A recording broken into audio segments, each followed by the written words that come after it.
And sadly, of those who have tested positive for coronavirus across all settings, 83,203 people have died. 1,243 fatalities were reported yesterday. My thoughts and prayers are with the families of those who have lost their loved ones to coronavirus. These numbers are horrifying, and they underline why it is absolutely critical that everyone plays their part and follows the rules. Our ability to get through the coming weeks and months depends on each and every one of us contributing to what is truly a national effort. But a minority of people are putting the health of the nation at risk by not following the rules. That is why the Secretary of State for Local Government has today talked to councils about the role that they have to play in enforcing the rules and in saving lives. And our police officers are now moving more quickly to issuing the fines where people are clearly breaching coronavirus regulations. Nearly 45,000 fixed penalty notices have been issued across the United Kingdom. So my message today to anyone refusing to do the right thing is simple.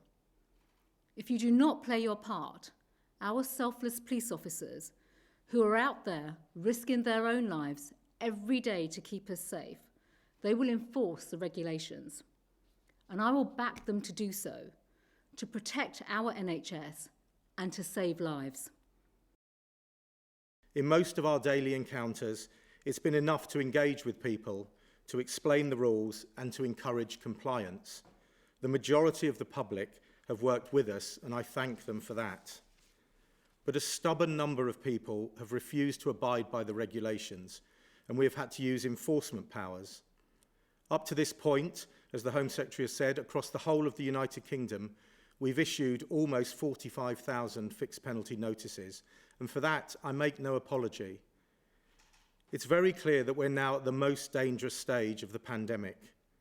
There is a real and present risk that our health service could be overwhelmed and people, our friends and family, could die needlessly from this virus. So we must all play our part in stopping that from happening.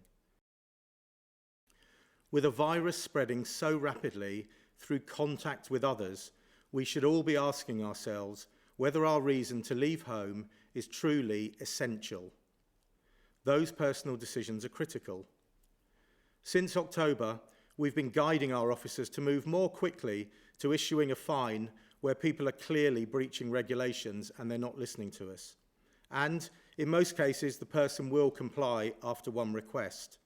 But there are still too many who are choosing not to, and in doing so, they're endangering us all. And so it's important for me to be really clear. At this critical time, we will have more officers out on dedicated patrols to take action against the small few who are letting us all down. And let's remember, each of those officers is putting themselves at risk in order to keep people safe and to slow the spread of this disease. And that's why it's so disappointing to see some of the irresponsible behaviour that we are having